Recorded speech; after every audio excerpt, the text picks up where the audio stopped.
피하는 것이 바람직합니다. 자, 그렇다면 정말 초콜릿이 죽음의 위기를 넘길 만큼 효과가 있는 걸까요? 직접 실험을 통해 확인해 보겠습니다. 이걸 시험을 하네요. 실험 방법은 이렇습니다.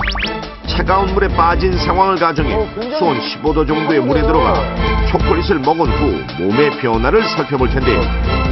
만약에 안전사고에 대비해 실내 수영장에서 구급요원이 현장에 동행해 실험을 진행했습니다. 평소 수영을 즐긴다는 20대 청년들이 실험에 참가. 실험 전 네 학생의 체온은 36.4도부터 35.5도 정도로 지극히 정상 체온입니다. 물에 들어가기 전 충분히 준비 운동을 하는 실험 참가자들. 작은 얼음 구멍에 갇힌 상황을 가정해 작은 훌라후프 안에만 있도록 했는데요. 실험 시작! 물놀이를 하듯 즐거워 보이는 표정. 물속에서 활발히 발을 움직이며 물 위에 떠 있습니다.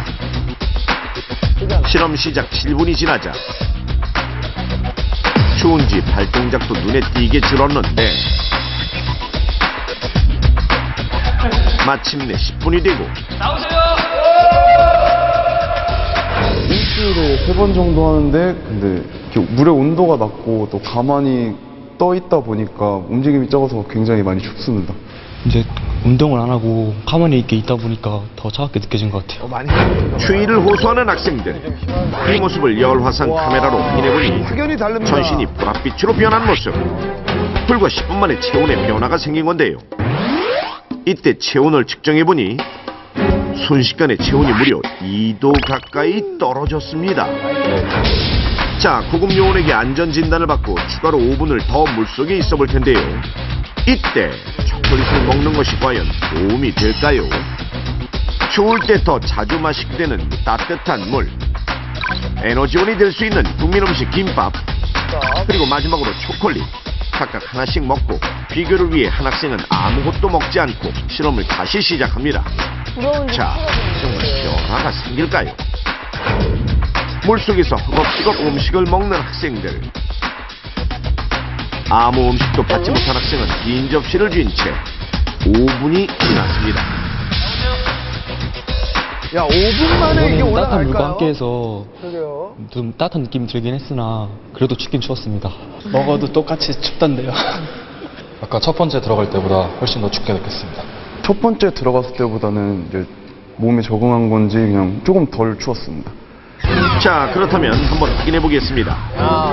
아무것도 먹지 않은 학생은 실제 체온이 1.1도 더 떨어졌고, 심지어 따뜻한 물을 먹거나 김밥을 먹은 경우도 체온이 떨어지는 걸 막지 못한 반면 초콜릿 바를 먹은 학생 1.6도가 올라가며 순식간에 정상 체온으로 회복됐습니다. 정상 체온으로 회복됐어요. 실험 결과 초콜릿을 먹었을 때 소화하면서 약간의 열이 발생하는 것을 확인할 수 있었는데 그 효과를 보니 더욱 놀랍습니다.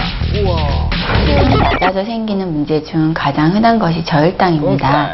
몸속의 포도당이 급속히 감소하면서 두통이 생기거나 의식을 잃게 되는 것인데요. 실제로 겨울철 물에 빠졌을 때 익사뿐만 아니라 체온이 낮아져 저혈당에 빠지면서 의식을 잃고 사망하게 되는 경우도 많습니다. 이때 초콜릿 섭취는 당을 빨리 올리고 체온을 유지하게 해서 구조대가 올 때까지 버틸 수 있게 하는 생존 방법이 될 수 있습니다. 얼음 낚시를 하거나 얼음 썰매를 타거나 먼 호수 위를 걷다 얼음물에 빠졌을 때 가장 안전한 건 재빨리 얼음물에서 빠져나오는 것. 하지만 살을 내는 주위의 당황에 허우적거리며 물에 빠지기를 반복하게 되는데요. 그런데 이때 침착하게 어떤 도구를 이용하면 쉽게 얼음물에서 빠져나올 수 있다는 사실 느끼셨습니까? 자, 얼음물에 빠졌을 때 살아남을 수 있는 생존의 법칙 두 번째, 얼음물에 빠졌을 때 탈출할 수 있는 도구, 바로 열쇠나 단단한 펜인데요. 이 물건들로 어떻게 탈출하는지 정확한 방법을 알려드리겠습니다. 만약 얼음물에 빠졌다면 먼저 팔을 양쪽으로 뻗어 몸이 가라앉지 않도록 하는 것이 중요합니다. 주머니를 뒤져 얼음을 찍을 수 있는 뾰족한 곳을 찾아야 하는데 열쇠나 단단한 펜이 적합합니다. 뾰족한 물건으로 얼음을 찍으면서 엎드린 채 물에서 빠져나오는 것이 가장 효과적인 방법입니다.